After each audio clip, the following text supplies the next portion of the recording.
When you realize this, everything changes. The world is not a collection of random accidents, but a vast, orderly storehouse of abundance, waiting for the person who possesses the right psychological frequency to unlock its gates. We see the shadows of poverty, the bitterness of failure, and the exhaustion of the masses, and we assume these are the default conditions of human existence. But for a select few, the reality is starkly different. They move through life with a calm, unshakable confidence, attracting wealth, health, and harmony as easily as a magnet attracts iron filings. This is the chronicle of a discovery made by a young, inquisitive mind named Napoleon Hill, who was commissioned by the titan of industry, Andrew Carnegie, to codify a system that would bridge the gap between the haves and the have-nots. The story begins in the smoke-filled, high-stakes environment of the late 19th century, where a Scottish immigrant who started as a bobbin boy in a cotton mill transformed himself into the richest man on earth. Carnegie did not attribute his titanic success to luck or superior genetics, but to a master key that he believed every human being should possess.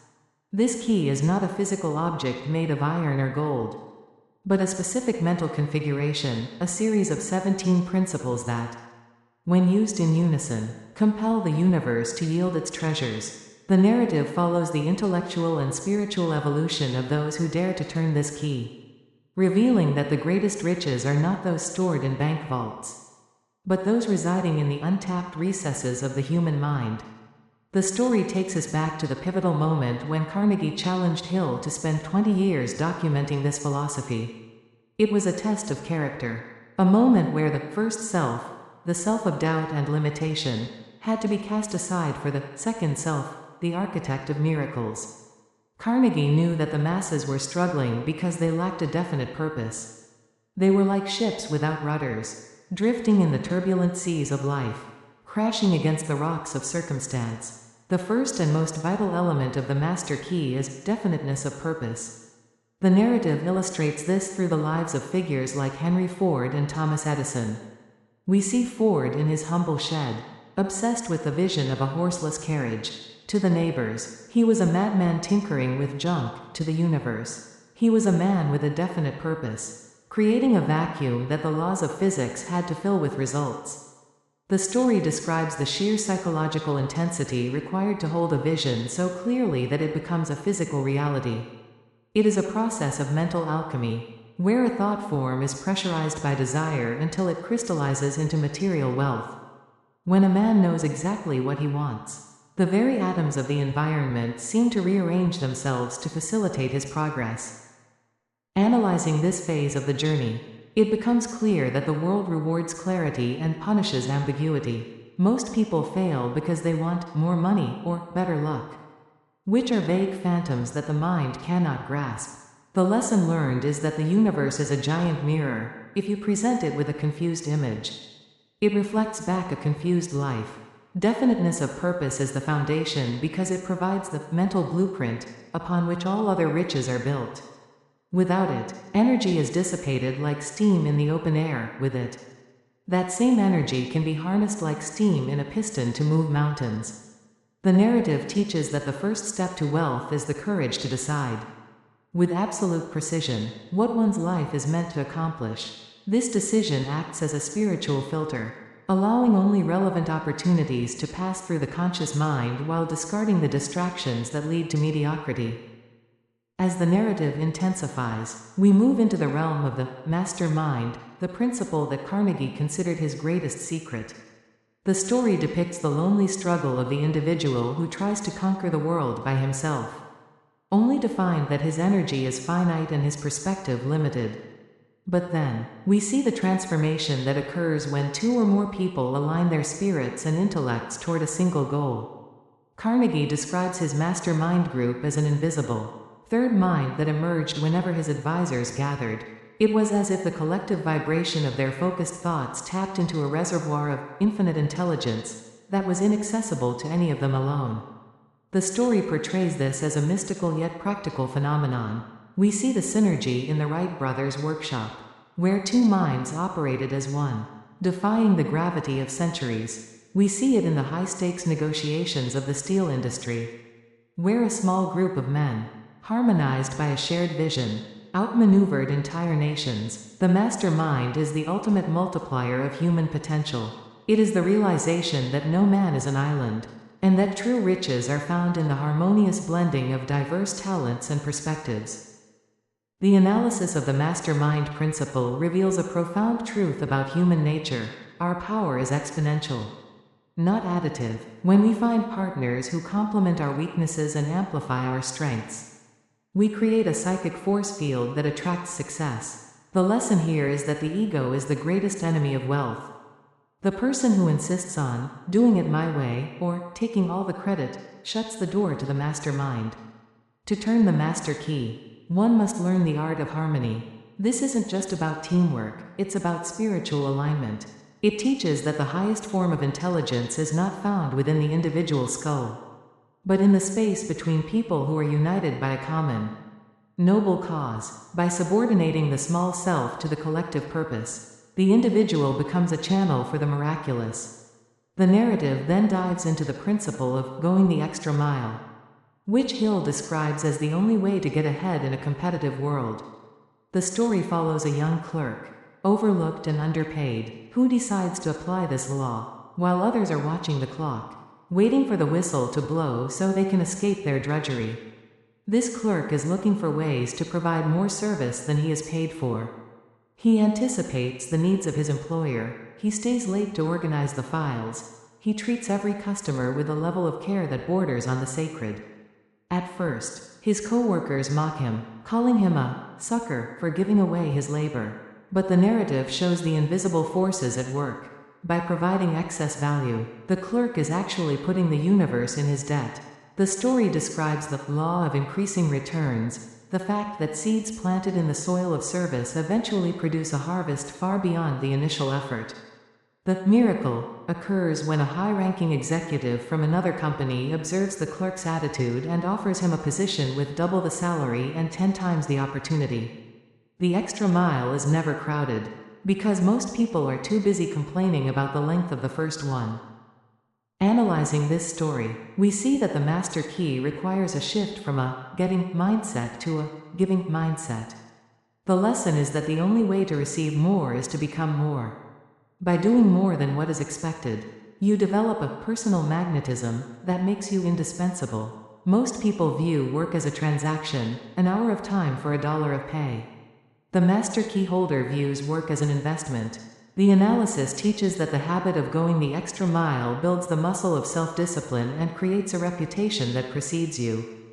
It is a psychological maneuver that forces the environment to reward you. Because the law of compensation is as immutable as the law of gravity. You cannot give more than you receive in the long run, but you must be willing to give first without the immediate expectation of reward. The narrative continues into the most challenging of all principles, applied faith. We encounter a character who has lost everything, his home, his business, and his standing in the community. He is standing at the precipice of despair, the first self telling him that it's all over. But Carnegie's philosophy introduces the idea of the seed of an equivalent benefit. The story illustrates that every failure, every heartache, and every disappointment carries within it the seed of an equal or greater advantage. The character learns to look at his wreckage not with tears, but with the eyes of faith. He begins to ask, what is the lesson here? Where is the hidden door? The narrative portrays faith not as a passive hope, but as an active, aggressive state of mind. It is the willingness to act as if success is already certain, even when the physical evidence suggests otherwise. The character starts a new venture with nothing but his experience and his unshakable belief. He doesn't wait for the storm to pass, he learns to dance in the rain. The miracle is the speed with which his fortunes are restored, proving that the mind can manifest out of thin air if it is backed by a faith that refuses to accept the word impossible. The analysis of this segment reveals that faith is the chemical that activates the power of thought. Without faith, the principles of the master key are merely cold logic. With faith, they become a living force. The lesson is that adversity is actually a form of spiritual pruning. It removes the dead branches of our lives so that new, more vibrant growth can occur. The master key holder understands that the universe is not punishing them. but preparing them. By refusing to admit defeat, you actually transform the defeat into a stepping stone. This requires a level of mental control that few possess, but it is the hallmark of the truly wealthy. Faith is the bridge between the finite mind of man and the infinite intelligence of the cosmos. When you walk across that bridge, you leave the realm of struggle and enter the realm of creation. The narrative deepens as we move into the silent powerhouse of the master key, self-discipline. The story introduces us to a man of immense talent but erratic emotions, a brilliant engineer whose temper and lack of focus have left his life in a state of perpetual chaos. He is a slave to his moods, a victim of his own unchecked impulses. Carnegie's philosophy intervenes, teaching him that the man who cannot command himself can never command the riches of the world. The story portrays the mind as a high-powered locomotive, without the tracks of self-discipline. It is merely a dangerous engine of destruction. We watch as the engineer learns to house clean his mental quarters. He begins to police his thoughts, refusing to allow the weeds of anger, jealousy, or procrastination to take root in the garden of his subconscious. The narrative describes the grueling internal battle, the first self fighting for the right to be lazy and reactive, while the second self demands the rigor of a master. The transformation is profound. As he gains control over his tongue and his time, he finds that he suddenly gains control over his environment.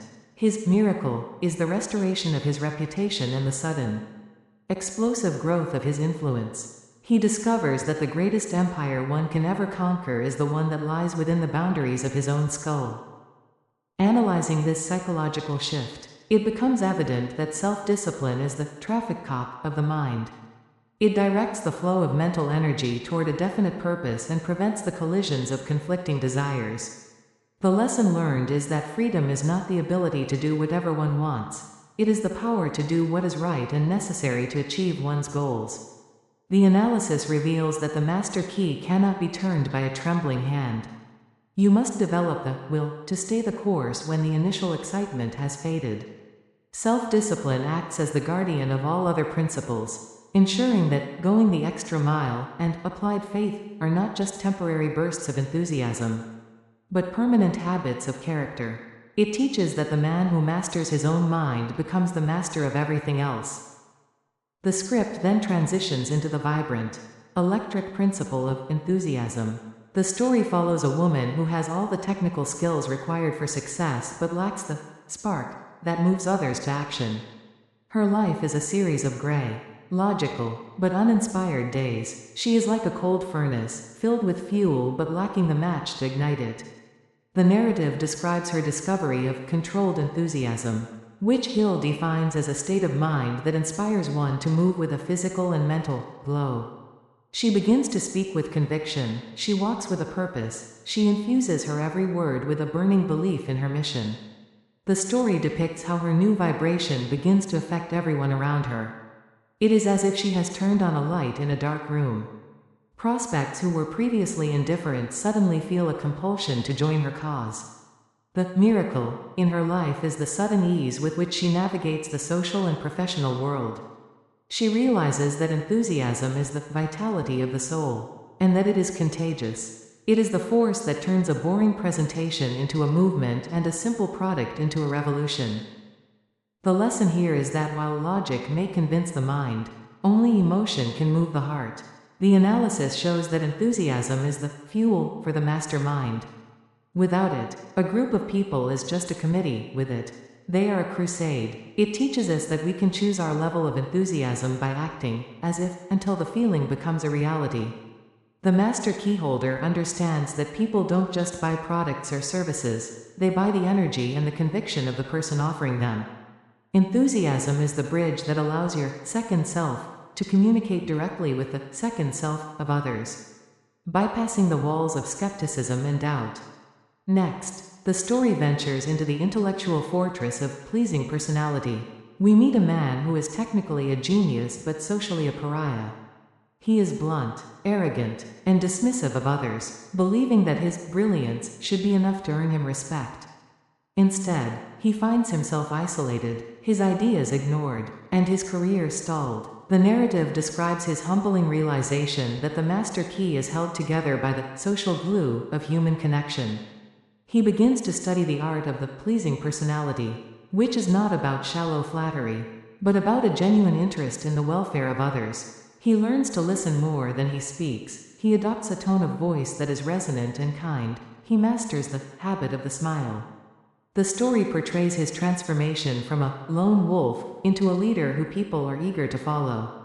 His miracle is the sudden opening of doors that were previously bolted shut. He discovers that a pleasing personality is a mental lubricant that reduces the friction of human interaction and allows the machinery of success to run smoothly. Analyzing this character's growth, we see that success is a team sport. The lesson learned is that IQ will get you through the door, but EQ, emotional intelligence, will keep you in the room. The analysis shows that a pleasing personality is the outward manifestation of a harmonious inner state. You cannot fake a truly pleasing personality for long. It must be rooted in a genuine respect for others and a lack of ego. It teaches that the master key involves becoming attractive to opportunity by being the kind of person that others want to see succeed. Your personality is the packaging of your purpose, and if the packaging is repulsive, few will care to see what is inside. The narrative then takes a dramatic turn into the principle of accurate thinking. The story introduces a businessman who makes decisions based on hearsay, emotion, and wishful thinking. He is a gambler in the guise of an entrepreneur, constantly chasing the latest trend and reacting to every rumor. His life is a roller coaster of temporary highs and devastating lows. The story depicts his encounter with the concept of accurate thinking, which requires the ability to separate facts from information. He learns to categorize facts into two groups, the important and the unimportant. He begins to use his mind as a laboratory, testing every idea against the cold light of reality. The narrative describes the mental discipline required to ignore one's own biases and to see the world as it truly is, not as one wishes it to be. The miracle is the sudden stability of his business and the precision of his investments. He stops being a victim of luck and starts being a master of results. The analysis of this segment reveals that most people fail because they are mental drifters.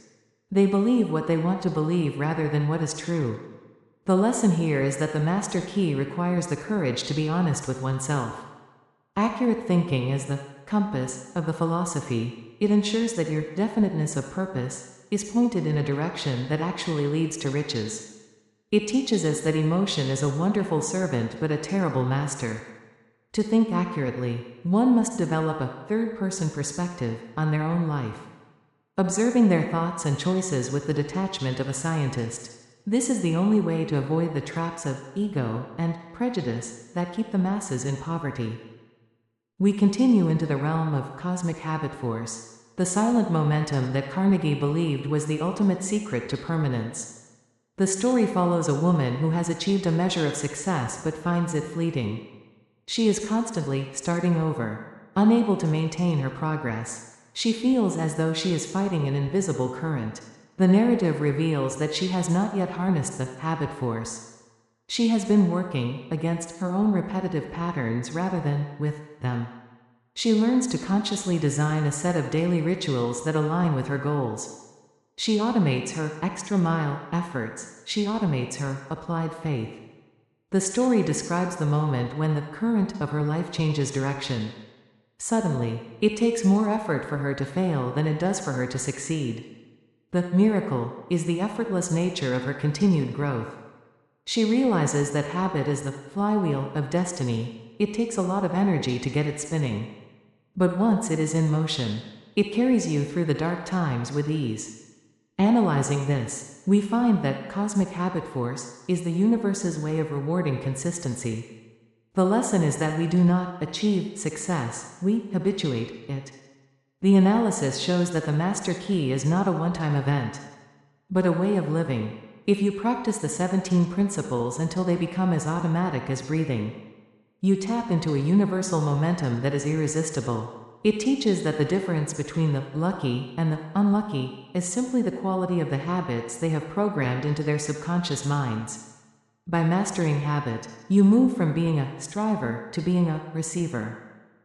The narrative now approaches the final, most profound riches, the riches of health and peace of mind.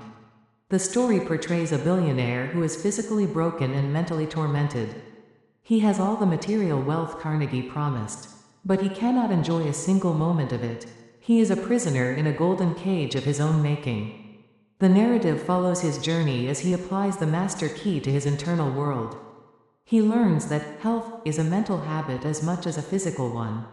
He learns that peace of mind is the result of a clear conscience and the habit of service.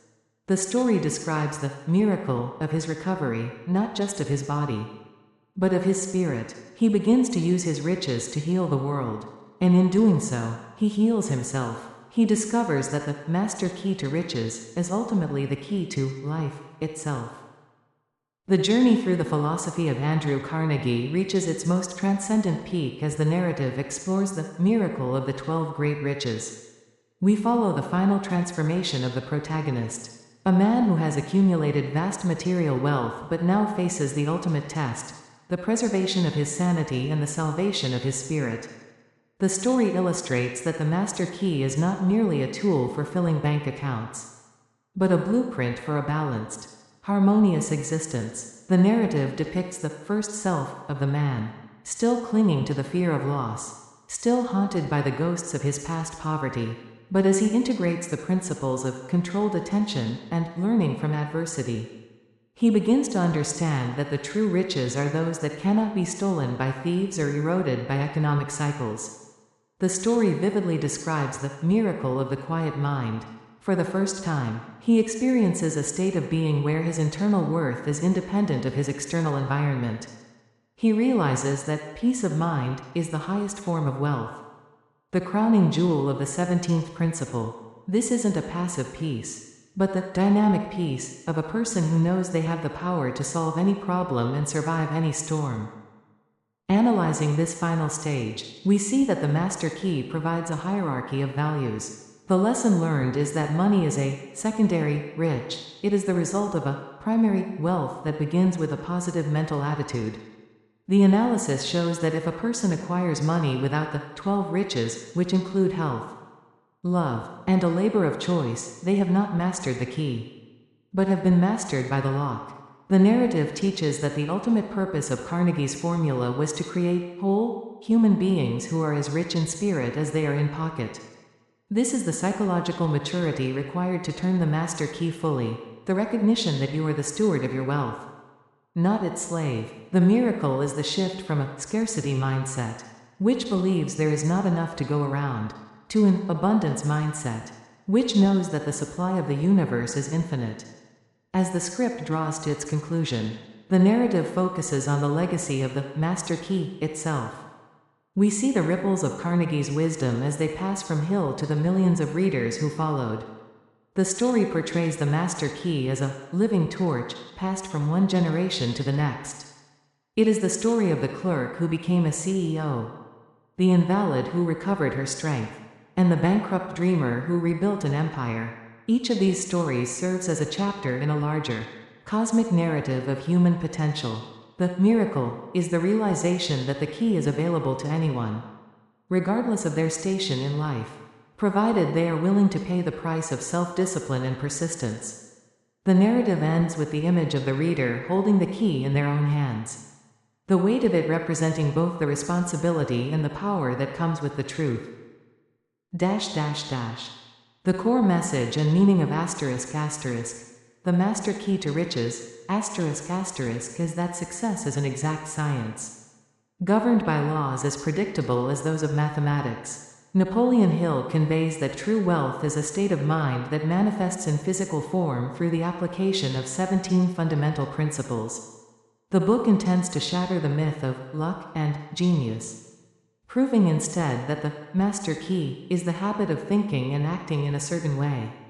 Its deepest meaning lies in the revelation that we are the masters of our own destiny because we have the power to control our mental attitude. By aligning one's purpose with the master mind, going the extra mile, and maintaining an unwavering faith, anyone can unlock the storehouse of infinite intelligence. The book serves as a reminder that the world belongs to the person who knows where they are going and refuses to stop until they arrive. The only thing standing between you and the riches of the world is the decision to claim the key that is already in your hand.